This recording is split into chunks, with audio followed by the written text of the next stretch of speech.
So, new PlayStation 6 launch report and Gears of War E-Day PlayStation 5 launch. Those are the stories we're going to cover today, and if you could hit that like button on the video, thank you to those that do it, and as always, it's very much appreciated. First, yes or no, are you excited for the next state of play from Sony? Known leaker Nate the Hate has stated that there will be a state of play in February, which we've guessed here on the channel a while ago, considering, of course, past years, but it's nice to have someone like him say it, so I'm excited to hopefully see a new PlayStation Studios title, since at each of the last state of plays since early 2024, we've gotten something big from Sony first party, or I guess PlayStation Studios, like Astrobot, Ghost of Yotei, Saros, Marvel Tokon, Wolverine. So maybe this next one, we could get the God of War 2.5D game reveal, or maybe Cory Barlog's game finally gets a teaser, or maybe it's something else. But you guys let me know how you feel. So comment below, yes or no, if you're excited for the next state of play or not.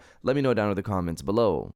Now diving into the first story of the video, the PlayStation 6 launch report. Reading from Gaming Bolt, many believe that the current generation has barely begun because of the number of exclusives. Despite rumors of the PlayStation 6 launching in 2027, increasing RAM prices could seemingly delay it and the next Xbox even further beyond. In light of this, MST Financial's senior research analyst David Gibson believes Sony could extend the PlayStation 5's life cycle. On a Sandstone Insights, Gibson said the company's third fiscal quarter results are expected to beat market expectations, driven by sales of both in-house and third-party games. However, he also notes that Sony expects the PlayStation 5's lifecycle to be extended, and that the PlayStation 6 could be delayed longer than many expected. How much longer remains to be seen. Even if RAM prices stabilize or suddenly drop this year, it could take time for Sony to procure enough for large-scale manufacturing. While it reportedly has enough to prevent another imminent price increase for the PlayStation 5,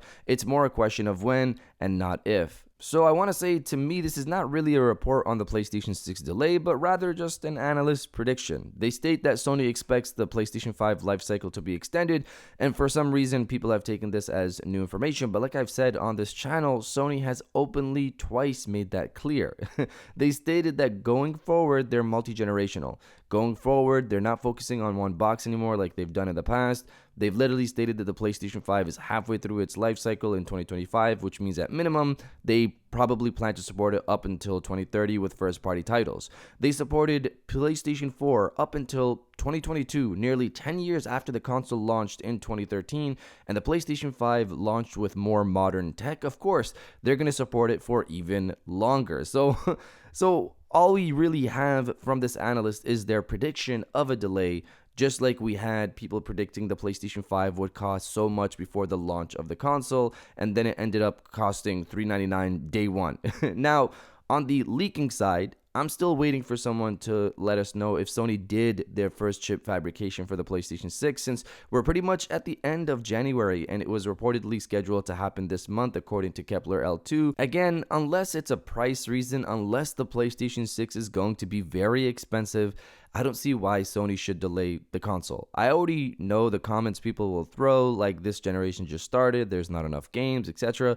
This generation started in 2020, and just like every generation, some people get their consoles much later, so for them, the generation started later. The PlayStation 4 generation started for some people years later after it launched. This is the case every generation. As for games, PlayStation 5 will still be getting games until minimum 2030 from Sony, and third party will go beyond that into the early 2030s. For the people that complained about cross-generation, this generation, why are games always releasing on PlayStation 4? Just release them on PlayStation 5. Remember that if you want a PlayStation 6 delay to 2029 to 2030, that cross-generation is going to extend even further, because companies aren't going to stop launching games on PlayStation 5 until PlayStation 6 has a large enough user base. So that cross-generation is just going to be even longer. Again, these are the things that I've said before, so I'm not going to go and continue down that path. We've talked about this before, but let's see what we hear in terms of the first chip fabrication, and maybe this will give us an indication of what's actually going on, because if Sony feels that they can't price it right, then of course, delay the thing. But if they can't price it right, I still say go for 2027, but we'll see how that goes. And if you're enjoying the video so far, hit that subscribe button and join our growing community on our way to 150,000 subscribers.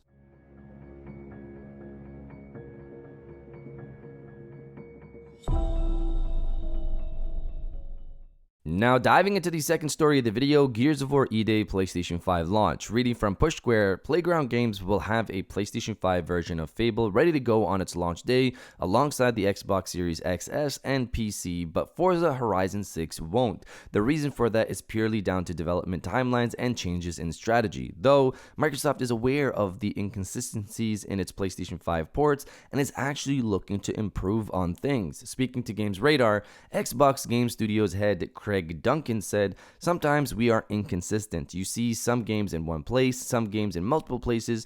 Just know that we're going to work on that and we're going to try and be more consistent with what we do." So pretty much he's saying they want to land games on other platforms. Not necessarily, I believe, not necessarily only PlayStation 5, probably Switch as well. They want to land more games on more platforms day and day. They don't want to release on Xbox first and delay them on other platforms. So as we pretty much got confirmed from the Xbox Direct event, that Forza Horizon 6's delay on PlayStation 5 was mainly because of development, and this statement here echoes that even further, considering there's a focus here on when they decided to shift to PlayStation 5 support. I would hope that decision came in time for Gears of War E-Day, because this seems to indicate upcoming games will be day one on PlayStation 5. Gears of War E-Day is still officially set to launch this year, so I'd assume we should be hearing something about its launch and some gameplay sometime soon. And with that, I know we'll get a confirmation for the PlayStation 5, but I hope, like Fable, it's a day one launch. But you guys let me know if you're excited for Gears of War E-Day or not. Let me know down in the comments below. And if you guys did enjoy this video, please hit that like button. As it always helps, to subscribe if you're new. I got new videos every Monday, Wednesday, and Friday. And now I'll check you guys out on the next one. And welcome back to the after show. This is the part of the video where we have a little fun down in the comments below. If you're old, welcome back. If you're new, welcome. For today's thing, what I want you guys to do is to body, obliterate, destroy, and overall harass the comment section with more games, no time. This year is set to be one of the biggest years on PlayStation. We're going to get Xbox games. We have big PlayStation exclusives. We also have big third-party titles. Insane year on PlayStation 5. If you're excited for the year ahead, destroy the comment section with more games, no time, and I'll definitely heart those comments like I always do, because I appreciate everybody who stays to the end of my videos. And now I'll check you guys out on the next one.